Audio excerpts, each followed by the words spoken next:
네, 저는 젊음이라는 푸른 심장을 나라를 위해서 이식하고 이 땅의 평화를 지키고 있는 우리 젊은 장병들을 품고 살아가는 군종 목사입니다.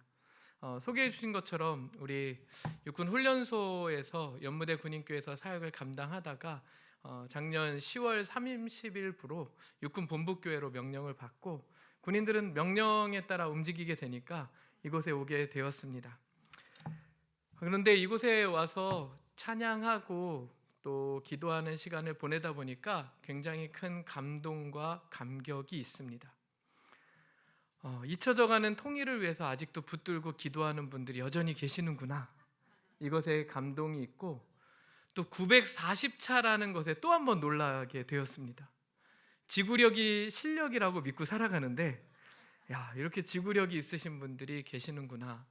더불어 통일에 대해서 공부할 때마다 언급되는 게 독일 교회인데, 그 독일 교회에서 기도하였었던 그 기도처럼 여전한 이 기도를 통해서 하나님이 반드시 일하여 주실 줄 믿습니다.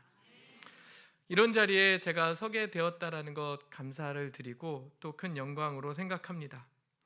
특별히 또한 군종 목사로서 둘로 나뉘어져서 전방 부대 가면 항상 이렇게 써 있습니다. 아직도 전쟁 중.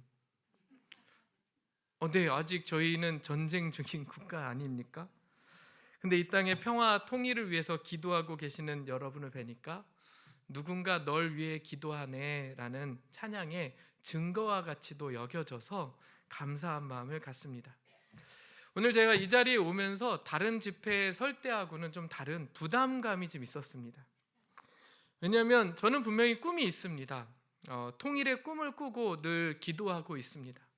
남과 북이 하나가 되어서 군인이 그 땅을 지키게 그리고 다스리게 될 때, 군정이 이루어질 때 군인교회가 거점교회 역할을 했으면 좋겠다라는 꿈과 또 그러한 작전 계획을 수립하고자 하는데 저를 사용해 주십시오라는 꿈이 있습니다. 그런데 여기 계신 분들만큼 저는 통일에 대한 전문가는 아닐 수 있습니다. 평화 통일을 위해서 지금 오늘 희생하고 있는 장병들을 품으면서 그들을 저의 꿈으로 하루하루 살아가고 있기 때문입니다. 주님이 저에게 땅끝까지 복음을 전파하라는 꿈을 주셨는데 저에게 땅끝은 우리 군복 입은 젊은 장병들입니다. 이들과 씨름하는 사역을 하다 보니 오늘 이 자리까지 오게 되었는데, 특별히 조성현 목사님이 저를 꼭 이 자리에 와야 된다라고 말씀해 주셔서 거절을 못해서 여기 서 있는데, 그 가운데 일하시는 분이 또 하나님이시라는 걸 다시 한번 이 자리에 와서 깨닫게 됩니다. 제가 훈련소에 있을 때 저를 초청해 주셨거든요. 그래서 통일을 위해서 기도하기도 하지만 통일의 시작점이 되는 우리 장병들을 위해서도 기도해 주십사 하는 마음으로 영상을 한번 보도록 하겠습니다.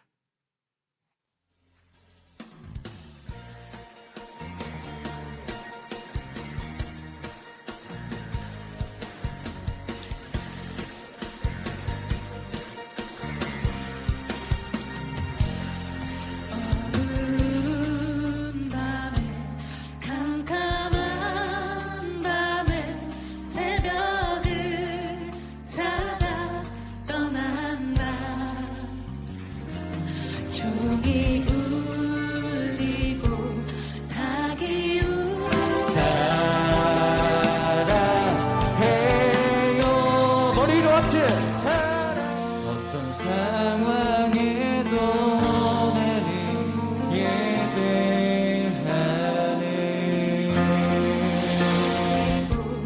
닭이 울어도 내 눈에는 오직 밤이었어.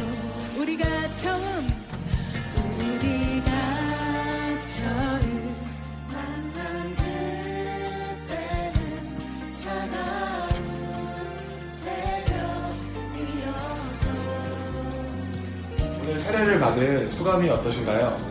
우선 자대에 가서도 한번 교회를 꾸준하게 다녀봐야겠다는 그런 생각이 들었습니다. 앞으로 어렵고 힘들 것 같은 군 생활이지만 하나님과 함께 또 예수님을 알아가면서 잘 버텨내봐야겠다는 생각이 들었습니다. 저들에게 그 귀한 믿음과 열정을 온전히 허락하여 주옵소서. 응답하여 주시고 그거 은밀한 일을 보여주실 줄 믿습니다. 이게 어디를 가든지 두려워하라. 내가 너와 함께한다. 놀라지 말라. 나는 나의 하나님이다. 내가 너를 시작이 아니라 참으로 너를 도와준다. 참으로 나의 유업을 주는 것을 붙들리라. 약속하실 수 있습니다. 네.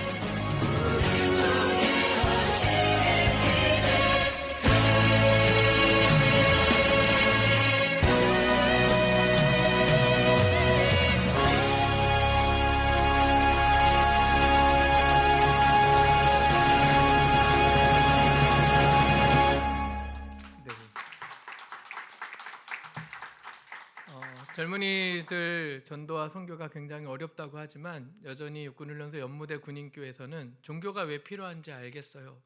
그리고 나에게 복음이 어떤 의미인지 알겠어요. 그리고 나도 변화될 수 있을까요? 나는 어떤 삶을 살아가야 될까요? 하는 많은 고민과 간증들이 여전히 나오고 있습니다.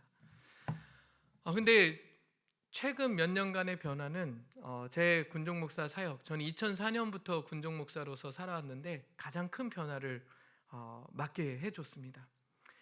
코로나19의 여파와 또 급속도로 바뀌는 병영 생활의 변화, 그리고 종교 인구의 감소 등의 영향 아래서 군선교는 굉장히 이전과 다르게 장애물들을 많이 만났습니다. 그런데 또 하나 발견하게 되는 것은 장애물이 많다고 장애물을 넘어갈 수 없는 것은 아닙니다. 어려움이 많다고 하나님이 행하시는 일이 멈추어지는 것은 아닌 줄 믿습니다. 그러니까 복음은 진리이기에 여전히 많은 장병들이 복음을 받아들이고 세례를 받으며 변화를 결단하고 있습니다.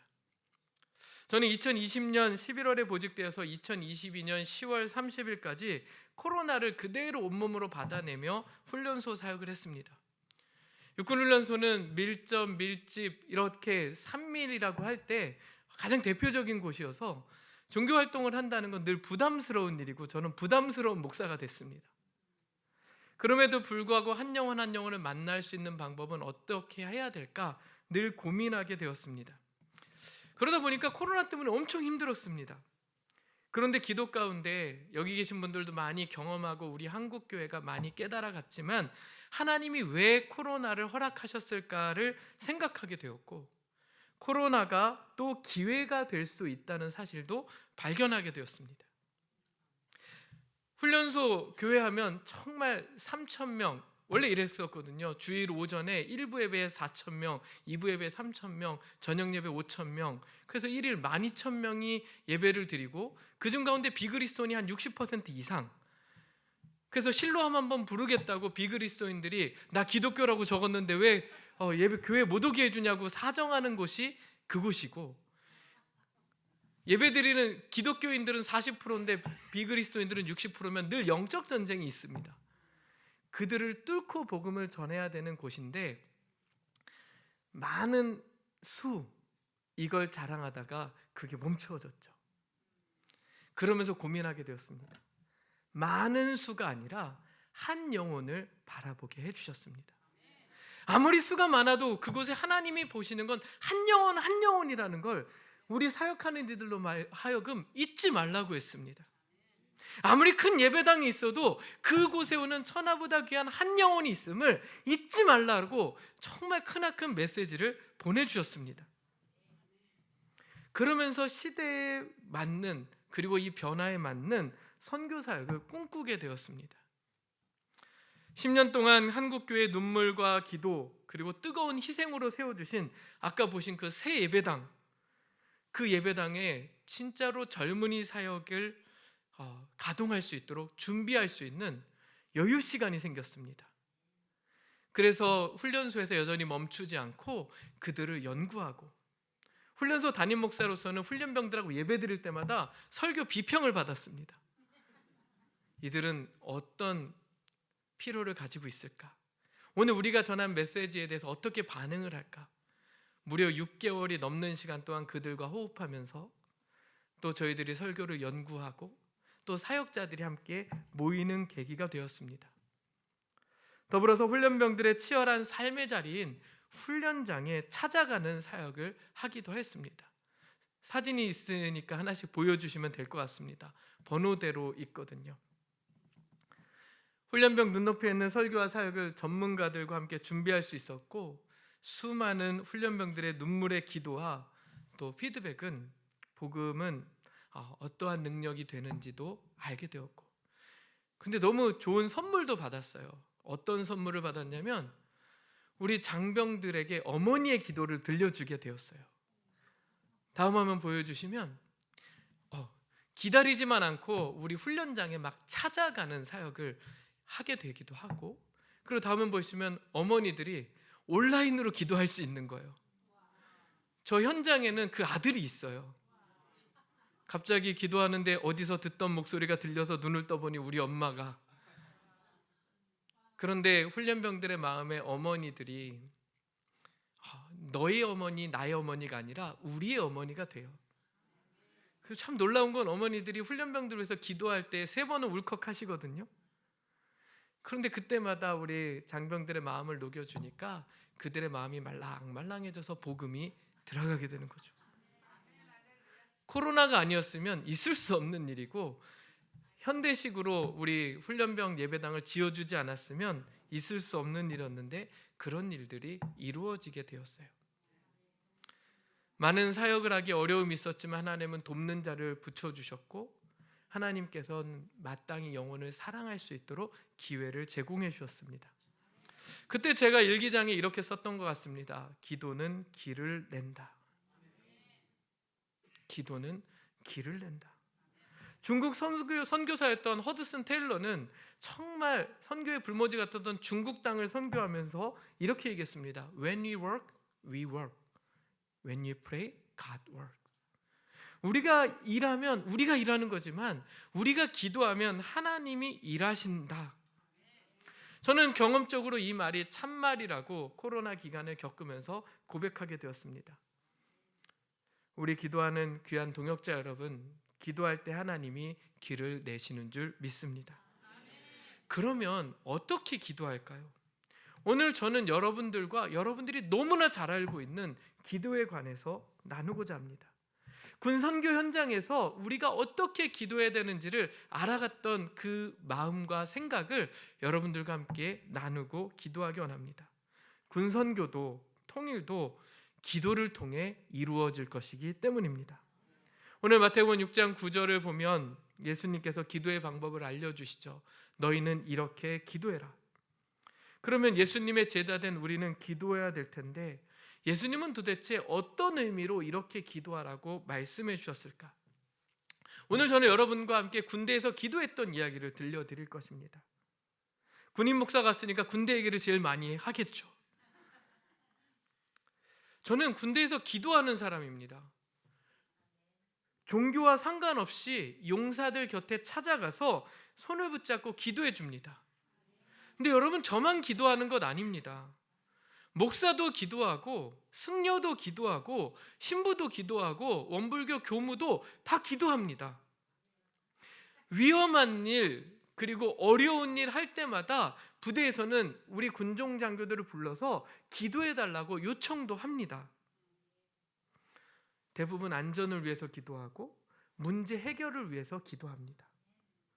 그럼 우리는 알 수 있습니다. 사람은 누구나 기도합니다. 종교를 가지고 있든 있지 않든 마찬가지입니다. 부대에서 두 눈을 감고 기도할 때 모두 숙연해지고 간절해집니다. 지뢰 제거 작전에 투입이 되어야 되고, 그리고 그 지뢰가 언제 터질지 모르고 어제 터졌는데 오늘 작전에 투입되어야 될 때 손을 붙잡고 기도하는 그 기도의 손은 종교에 상관없이 얼마나 꼭 붙잡는지 모릅니다. 낙하산을 메고 하늘에서 뛰어내려서 점프를 해야 될 때 기도할 때는 그 기도는 또 얼마나 간절한지 모릅니다. 절박할 때 기도하고 절절하게 기도합니다. 부대 한 간부님의 아내가 뇌질환으로 쓰러지셨습니다. 평소에 나는 종교 없다라고 했는데 아내가 그런 일이 벌어지니까 정말 고민이 되는 것입니다.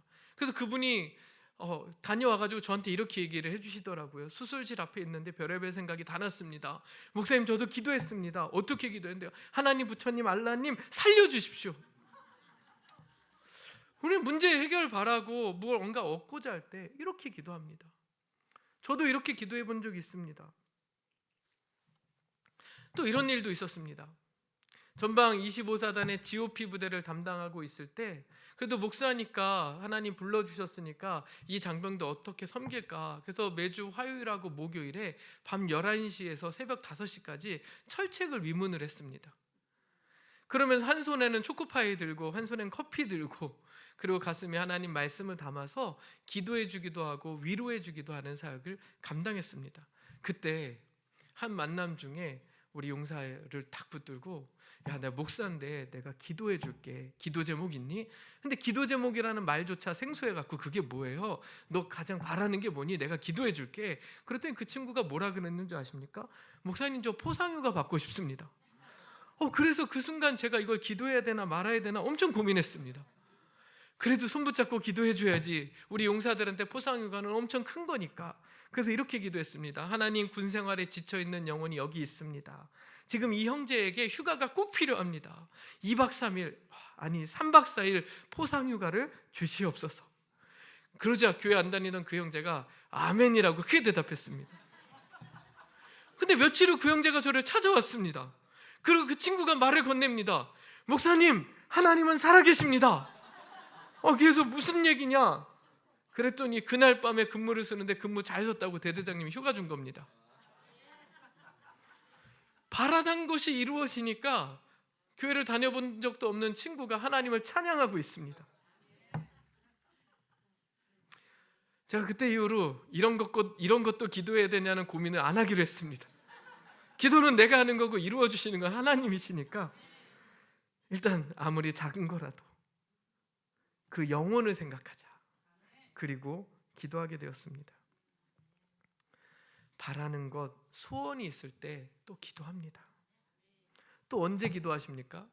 캄캄할 때, 막막할 때, 위기를 만났을 때 기도합니다. 저는 군 생활을 시작할 때 3년 단기만 하고 마치려고 했는데 군인들 붙잡고 눈물이 나서 기도하다가 어쩌다가 장기 지원서를 내고 하다 보니까 지금 여기까지 와 있습니다. 그래서 제 친구들이 너 아직도 군대 있냐? 이제는 대답을 안 하지만 그런 질문 너무나 받을 때 많았습니다. 성실하긴 했는데 높은 곳에서 고소공포 같은 게 좀 있었습니다. 그러니까 어떤 거는 또 잘 감당할 수 없게 되잖아요. 그런데 내가 가장 무서워하는 것 만나면 사람이 절절하게 기도하잖아요. 군종 목사가 목사 안수 받고 훈련 받으면서 어떻게 기도했는지 아십니까? 명문장, 하나님 살려주십시오. 11m 모형탑 꼭대기 위에서 줄 하나 메고 뛰어드는 훈련이 있는 거예요. 이런 거 좋아하시는 분들은 스포츠도 하는데 저 같은 사람은 스포츠로 하기가 어려워요. 이 훈련 한다고 딱 그러니까 그 이전까지는 정말 성실하게 훈련 받다가 야, 저거 못하겠다. 제가 삼사관학교에서 훈련 받았는데 영천에 있습니다. 대구 옆에 영천에 삼사관학교 화산 유격장이라는 곳이 있는데 그 꼭대기 위에다가 11m를 더 세워놨어요. 그래서 저 위에서 저기 보지 마세요 그러면 다 보잖아요. 그때부터 힘들어지는 거예요. 그래서 그 훈련 받을 때 막 PT 체조 열심히 한 다음에 머리를 엄청 썼죠. 야, 저 훈련은 제일 먼저는 못하겠다. 그렇다고 제일 마지막에 하는 것도 아닌 것 같다. 중간에 하자. 그래서 머리 엄청 써서 줄을 섰어요. 그런데 그때 군대는 줄이구나라는 걸 알았어요. 항상 횡으로 시켰는데 그날 종으로 시킨 거예요. 그래서 무려 1조예요. 1조. 야, 1조로 한 4층 높이 되는 곳까지 올라가가지고 유격자신 하다가 옆에 있는 목사님한테 목사님, 저 제일 먼저는 도저히 못 뛰겠습니다. 먼저 뛰어주세요. 그 목사님 먼저 올라갔어요. 근데 정말 인생이 뜻대로 안 풀려요. 양쪽으로 뛰어내리는 거예요. 그래서 저도 올라갔어요. 그리고 나서 기도했죠. 하나님 살려주세요. 그래서 하나, 둘, 셋, 어떤 일이 벌어졌을까요? 이런 거 경험해 보셨을 거예요. 제 마음은 뛰었는데 다리가 붙어 있어요. 그러니까 뒤에서 조교하고 교육시키는 분이 막 뭐라 그러는 거예요. 알았다고. 그리고 다시 마음을 잡았어요. 하나님 살려주세요. 하나 둘 셋. 어떤 일이 벌어졌을까요? 뒤에서 밀어버렸어요. 그래서 6m쯤 탁 떨어져서 죽는다 했더니 그때 뒤에 잡고 있던 생명줄이 저를 딱 잡아주는 거예요. 생명줄이 잡아줬는데 저는 그때 이렇게 고백이 됐어요. 죽는 줄 알았거든요. 하나님이 저를 붙잡아 주셨구나. 그러면서 이렇게 쫙 내려오는 그 시간에 히브리서 13장 6절이 고백되더라고요. 주는 나를 돕는 자신이 내가 무서워 아니하겠노라. 사람이 내게 어찌하랴 하리요. 그때부터 나를 붙잡아 주시는 분은 하나님이시구나. 내게 일어나는 일을 두려워하기보다는 나를 인도하시는 하나님을 신뢰하자. 그 믿음 가지고 살아갈 수 있는 계기가 되었어요. 살려주세요 하나님. 오늘 통일성취 기도회를 위해서 기도하러 왔지만 이곳에 또 어느 분들은 살려주세요 하나님이라고 기도하는 이들이 있을 거예요. 제가 오늘 올라오는데 제가 정말 아끼고 사랑하는 분이 췌장암 4기를 받으셨대요. 그리고 의사 선생님이 몇 개월 남았다라고 얘기를 하셨대요. 살려주세요 하나님 이렇게 기도하게 되잖아요. 혹시 그런 마음으로 있을 때 그 기도 이 시간 주님이 들어주시고 은혜를 베풀어 주실 줄 믿습니다. 그런 마음으로 한 번의 고개를 또 넘어도 우리가 살아가는 게 고난과 위기 또 당하면 그게 여러분들 쉬웠습니까? 고난과 위기는 다가올 때마다 어려워요. 군생활 언제나 어렵고 고난과 위기는 늘 힘이 듭니다. 또 기도했던 적이 있어요. 그 훈련 끝나고 그 다음에 또 훈련을 하게 돼요. 어떤 훈련을 했냐면 한 10m 정도 되는 그곳의 절벽에서 한 사람 메고 줄 잡고 내려오는 게 있었거든요. 손이 막 뜨거워가지고 다 타버릴 것 같은 거예요. 그렇게 해서 매달려서 내려오는 훈련을 하는데 이 장면을 보여주는 거예요. 보기에는 굉장히 높아 보여서 한 7, 80m 됐는데 실제는 얼마인지 잘 모르겠지만 저 앞에 후보생들 저기를 다 보십시오. 다 그런 다음에 저 앞에 저 훈련 내일 할 훈련입니다. 딱 그러는 거예요. 그랬더니 조교들이 몇 번 올빼미 강화 준비 끝! 그리고 강화! 그리고 한 명은 거꾸로 한 명은 똑바로 쫙 내려오는 거예요. 그랬더니 그 모습을 보았던 저희들이 다 겁을 먹었어요. 지금까지 훈련은 다 했는데 이건 못하겠다. 그리고 나서 막사로 돌아왔는데 막사에 소문이 돌기 시작했어요. 여기 군대 다녀오신 분들도 계시죠. 군대에 남자들 말 엄청 많잖아요. 말 없는 줄 알죠. 엄청 수다스러워요. 그런데 정체불명의 소문이 나기 시작했어요. 무슨 소문이냐면 내일 비 오면 훈련 안 한답니다. 근데 우리는 믿고 싶은 대로 믿어요. 그걸 철석같이 믿고 그리고 다 조용해졌어요. 다 자기 자리에 앉아 있어요. 그리고 뭐 했는지 아세요? 기도했어요. 거기 기도 전문가는 다 모여 있어요. 목사, 신부, 법사 다 모여 있어요. 그런데 정말 기도했는데 저녁 시간쯤 됐는데 빗방울이 떨어지는 거예요. 빗소리가 나니까 서로 쳐다보기 시작했어요. 자기 기도 때문에 이루어졌다는 거예요. 그런데 그리고 나서 다음 날 됐더니 화창하게 무지개가 떠버렸어요. 그리고 나서 저 레펠 훈련을 하게 돼서 하나님 날 도와주십시오. 지금 나와 함께 하시죠. 다리를 후들후들 떨면서 딱 하고 나서 줄 잡고 어그적 한 걸음씩 내려오다가 쭉 떨어져서 밑에까지 도착했어요. 그때 정말 무서운 마음이 들었어요. 한 번 더 해보고 싶다.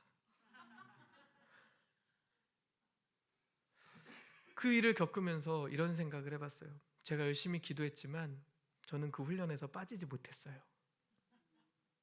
근데 하나님은 우리 앞에 있는 시험을 없애주실 수는 있겠지만 때로는 없애주시지 않고 우리를 강하게 하기 위해서 시험을 주시기도 하고 또한 그 시험을 이길 힘을 주신다라는 것을 배우게 되었어요. 그래서 그때 노트에 이렇게 적어놨어요. 타고르의 기도가 있잖아요. 위험으로부터 벗어나게 해달라고 기도하지 말게 하시고 위험에 처하여도 겁을 내지 말게 해달라고 기도하게 하소서.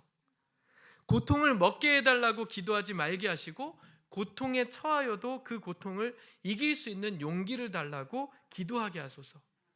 인생의 싸움터에서 동조자를 찾게 해달라고 기도하지 말게 하시고 인생과 싸워서 이길 수 있는 능력을 달라고 기도하게 하소서.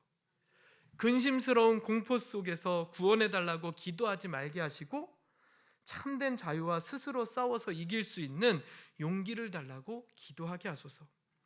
겁쟁이가 되고 싶지 않습니다. 도와주십시오. 매일매일 우리의 삶에 성공과 기쁨과 행복이 연속될 때만 하나님이 자비하시다고 생각하지 말게 하시고 거듭되는 실패와 슬픔, 고통 속에서 남이 나를 핍박하고 내가 배고플 때에도 하나님이 내 손을 꼭 쥐고 계신다고 감사하게 하소서. 이 성인의 기도가 어떤 의미인지 그 시간을 통해서 배우게 되더라고요. 하나님 우리에게 감당할 만한 시험을 주시는 줄 믿습니다. 또한 피할 길을 내시며 가장 좋은 것을 주시는 줄 믿습니다. 그러한 은혜가 여기 있는 모두에게 함께하기를 주의 이름으로 축복합니다. 지금까지 제가 군대 이야기를 드렸습니다. 원래 남자들 만나면 군대 얘기한 게 제일 재미없잖아요. 군대에서 축구한 얘기 더 재미없고. 근데 제가 왜 이런 말씀을 드렸냐면 우리가 기도를 언제 하는지를 살펴보는 것입니다. 어려움이 생겨서 문제를 해결할 때, 위기를 만났을 때, 마음의 소원이 있을 때 기도합니다. 요약하면 일반적으로 사람들은 무엇을 얻고자 할 때 기도합니다. 분명히 성경을 읽다 보면 이런 일들이 다 있습니다. 어떤 것을 응답받고 성취받는 예들, 하나님이 일하시고 예수님이 일하시는 많은 일들이 있습니다. 그런데 저는 이 모든 것을 다 아우르는 핵심 원리가 있음을 경험적으로 깨닫고 오늘 우리가 너무나 잘 알고 있는 주의 기도 속에 담겨져 있는 예수님의 마음을 오늘 통일을 위해서 기도하고 있는 분들과 함께 나누고 싶은 것입니다. 제가 살아오면서 제가 구할 때 필요를 채워주기도 하고 위기 가운데 도움을 주기도 하고 아플 때 곁에 있어주기도 하고 저에게 약도 주는 일이 있다는 사실을 발견합니다. 어떤 대상이 기대하고 있는 것을 무엇이든지 해주고 싶은 일이 있습니다. 그것은 바로 사귐이 있는, 신뢰가 있는 관계, 사랑하는 관계에 있는 이들에게 그 일을 해줍니다. 제 아내는 제가 무엇이 필요한지를 늘 살펴줍니다. 그리고 제가 구하지 않아도 제 필요를 채워줄 때가 있습니다. 제가 말할 때도 채워주고 제가 말하지 않아도 채워줍니다. 또 제가 목회를 하거나 사역을 하면서 위기를 만날 때면 힘들어하면 곁에 있어주고 제 손을 붙잡고 기도해주면서 제가 방향을 잃지 않도록 붙잡아 줍니다. 아플 때는 저를 간호해주고 때로는 저보다 더 마음을 많이 써주어서 정말 결혼 잘했구나 생각하기도 하고 감사할 때도 있습니다. 사랑하는 관계 안에서는 지금 우리가 기도를 언제 하나 했었던 그 내용들을 다 채워줍니다. 저는 제 자녀들이 기대하고 있는 것, 제가 할 수 있는 능력만큼 채워주고자 늘 노력합니다. 제 딸이 학교를 다녀와서 힘들다고 넋두리를 하면 제가 아무리 힘들어도 그 넋두리를 들어줍니다. 그리고 위로해 줍니다. 시간을 드립니다. 왜 그렇습니까? 사랑하기 때문입니다. 사귐이 있기 때문입니다. 우리가 사역을 하면 군종 목사로서도 그렇고 사역을 하면 어떤 doing, 어떤 걸 행하려고 막 주님을 위해서 이것을 해야지라고 할 때가 있는데 주님은 기도를 알려주시면서 야 김영호 목사야 doing보다 더 중요한 게 있다. 그게 무엇이냐면 being이다. 존재다. 관계이다. 다른 걸 뭔가 하려고 바삐 움직이기 전에 나를 찾아라. 나를 만나라. 나와 함께하자. 말씀해 주시는 겁니다. 예수님의 마음은 어떤 마음일까? 제가 군종 목사로 있다 보니까 때로는 부대 보직을 1년에서 2년마다 하다 보니까 가족들하고 떨어지는 날이 있었어요. 충북 영동에 있는 종합행정학교에 근무하고 저희 가족이 서울에 살 때였는데, 와, 그때 알았어요. 일터에서 일하시는 분들이 금요일을 왜 이렇게 좋아하시는지. 와, 금요일 날 퇴근 시간 딱 되면 영동역에 가서 서울 가는 기차를 타고 대전역에서 환승해 갖고 서울역까지 딱 도착하는 거예요. 그러면 우리 가족들 보고 싶은 생각에 대전역에서 한 15분 정도 환승하는 그 시간이 있는데, 거기 성심당이라고 빵집이 있거든요. 그 빵집에 불이 나게 가가지고 빵을 사가지고 따끈할 때 먹으면 너무 맛있는데 우리 애들 갖다 줘야 되는데 집에 가는 내내 이게 식어버리니까 너무 속상한 거예요. 그래서 서울에 있는 집에 딱 가가지고 우리 애기들을 만나면서 아빠 왔다 그러니까 2층에 있던 애들이 막 뛰어서 아빠다 하고 내려와요. 그래서 문을 딱 열었는데 우리 아이들이 되게 좋아하는 빵이었는데 어느 날 이러는 거예요. 빵은 보지도 않고 아빠다 그러면서 저한테 딱 안기는 거예요. 그리고 이렇게 얘기하는 거예요. 선물보다 아빠가 좋아요. 하나님 마음은 어떨까요? 우린 맨날 나한테 필요한 거 선물만 구하고 있는데 하나님이 좋아요 하면서 하나님과의 관계를 맺으면 어떨까요? 예수님이 기도를 가르쳐 주시면서 이것의 중요함을 알려주신 듯해요. 하나님을 알아가는 지식의 저자 제임스 패커는 주기도문이라는 책을 쓰면서 이 내용을 설명해 줬어요. 주기도문은 대화입니다. 어떤 대화인지 그분이 이렇게 표현해 주셨더라고요. 너는 나를 누구라고 생각하느냐? 나는 너에게 무엇이냐? 그럼 우리가 대답하는 거예요. 하늘에 계신 우리 아버지. 그러면 또 이렇게 물으시는 거예요. 그렇다면 네가 참으로 원하는 게 무엇이냐? 우리는 우리 거밖에 못 구하니까 먼저 구하라고 알려주셔서요. 아버지의 이름이 거룩하게 하시오며 아버지의 나라가 오게 하시며 아버지의 뜻이 하늘에서와 같이 땅에서도 이루어지게 하소서. 그럼 또 하나님 물으시는 거죠. 그런 목적을 위한 수단으로 너는 지금 무엇을 구하느냐? 일용할 양식을 주시고 우리를 용서하여 주시고 시험에 들게 하지 마시고 악에서 구하옵소서. 그럼 마지막으로 이렇게 얘기하시는 거예요. 야, 이런 것들을 구하면서 너는 어찌 그리도 담대하고 자신감이 넘치느냐? 나라와 권능과 영광이 영원히 아버지의 것입니다. 아버지 거니까 제가 담대하게 구합니다. 예수님께서는 주기도문을 통해서 우리가 하나님과의 관계를 맺어야 한다고 강조하고 있습니다. 이 원리는 우리의 사역에도 적용됩니다. 여러분, 기도도 관계가 먼저이고 사역도 관계가 먼저인 줄 믿습니다. 여러분, 이 시간 이렇게 열정적으로 찬양하고 기도하고 있는데 요즘 하나님과의 관계는 어떠십니까?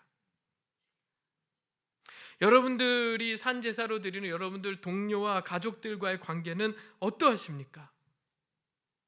이 시간 우리를 하나님 앞에 바로 세우고 이 한 번의 기도를 통해서 하나님과 더 가까이 와지고 아버지의 뜻이 이 땅 가운데 이루어지기를 소원하듯 그 아버지의 뜻을 구할 수 있는 저와 여러분이 되기를 주의 이름으로 부탁을 드립니다.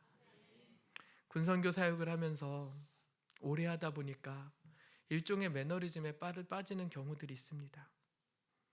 제가 했던 경험들 통해서 우리 장병들을 다 안다고 착각하는 것입니다. 예를 들어 장병들 초코파이 주면 좋아하고 햄버거 주면 감동받고 치킨 주면 감격할 것이라고 막 생각하는 것입니다. 그리고 그들에게 필요한 것을 주는 것이 아니라 내가 주고 싶은 것을 막 주려고 하는 것입니다. 그리고 그들과 상관없이 내가 막 만족하려고 하는 것입니다. 뭔가 열심히 하고 있는데 나를 위한 사역인지 아니면 장병들을 위한 사역인지 분간하지 못하게 됩니다. 한 영혼에 대한 관심보다 내가 얼마만큼 사역했고 얼마만한 실적이 있으며 얼마 많은 이들에게 어필하고 있는지 보게 될 때도 있습니다. 이렇듯 영혼에 대한 관심과 관계를 맺지 못한 사역은 실적은 있는데 변화가 없습니다. 그런데 이제는 스마트폰도 사용하고 100만 원 이상 되는 봉급도 받게 되는 용사들, 그리고 MZ세대의 특징을 그대로 대변하는 병역 문화의 변화, 이제 더 이상 대처하지 못하게 됩니다. 그 결과는 본질은 외면한 채 현상에만 매여서 아우성치게 되는 것입니다. 그런데 여러분, 이런 필요가 다 채워져도 우리 장병들은 따뜻한 인격적인 관계, 하나님과의 만남을 여전히 사모하고 있다는 사실을 잊지 마시기 바랍니다. 이 관계를 맺지 않아서 다른 걸로 자꾸 표현하려고 하다 보니 정말 중요한 것을 잃어버릴 수 있다는 것입니다. 그런데 여러분, 통일 사역은 어떻습니까? 저희 세대만 해도 우리의 소원은 통일이라고 늘 부르며 통일을 최대 수건 과제로 여기며 자랐지만 오늘날 젊은이들은 더 이상 통일이 당연한 과업이 아닙니다. 통일을 얘기하려면 경제적 효과와 통일 비용을 얘기하면서 설득해야 될 때도 많이 있습니다. 또 내부적으로 통일의 이유와 목적에 대해서 이해시켜야만 합니다. 오늘 우리의 기도와 사역은 그들과 연결되고 있는지 살펴봐야 됩니다. 또 다음에 탈북 목사님께서 또 기도 인도를 해주신다고 하는데, 먼저는 통일이라고 할 수 있는, 아니 큰 걸 이루기 전에 우리 가까이 있는 이들과 우리는 어떻게 관계를 맺고 어떻게 이해를 하고 그들과 덤불어서 어떻게 소통하고 있는지 우리는 돌아볼 수 있어야 됩니다. 또 통일이 대상이 되는 북한을 우리는 이해하려고 하고 있는지, 아니면 지금 우리가 원하는 것만 주장하고 있는지 살펴보아야 합니다. 먼저는 기도로 연결되어야 되고 사랑으로 맺어져야 하며 우리 행동으로 이어져야 하는 것입니다. 여러분, 길을 내는 기도는 하나님과의 관계를 맺는 것입니다. 길을 내는 기도는 기도의 대상과 사랑으로 관계를 맺는 것입니다. 시문에 그날이 오면이라는 시가 있지 않습니까? 그날이 오면은 삼각산이 일어나 더덩실 춤이라도 추고 한강물이 뒤집혀 용솟음 칠 그날이 이 목숨이 끊기기 전에 와주기만 하량이면 나는 밤하늘에 나는 까마귀같이 종로의 인경을 머리로 들이받아 올리오리다. 여러분의 행렬의 앞장을 서오리다. 우렁찬 그 소리를 한 번이라도 듣기만 한다면 그 자리에 거꾸러져 눈을 감겠소이다. 그게 우리들 통일을 구하면서 부르는 노래 아닙니까? 북한에 무너져 있는 3,000개 교회를 다시 수복하고 회복할 날을 기도하는 교회의 노래가 아닙니까? 이사야서 2장 4절 말씀처럼 그가 열방 사이에 판단하시며 많은 백성을 판결하시리니 무리가 그들의 칼을 쳐서 보습을 만들고 그들의 창을 쳐서 낫을 만들 것이며 이 나라와 저 나라가 다시는 칼을 들고 서로 치지 아니하며 다시는 전쟁을 연습하지 아니하리라고 외치는 이사야의 외침이 우리의 기도가 아닙니까? 그러니 이 시간 우리가 힘이 들어도 포기하지 않고 길을 내는 기도를 하는 저와 여러분이 되시기를 주의 이름으로 부탁을 드립니다. 저는 군선교회 현장 속에서 또 여러분들 삶의 자리에서 940차 이 기도를 넘어서 끝까지 인내하는 기도로 나아가길 원합니다. 포상 휴가증 주십시오라는 그 간절한 마음이 통일을 주십시오로 바뀌게 되길 소원합니다. 살려주십시오라고 하나님 구하는 게 통일을 주십시오 하는 기도로 바뀌어지는 은혜가 있기를 원합니다.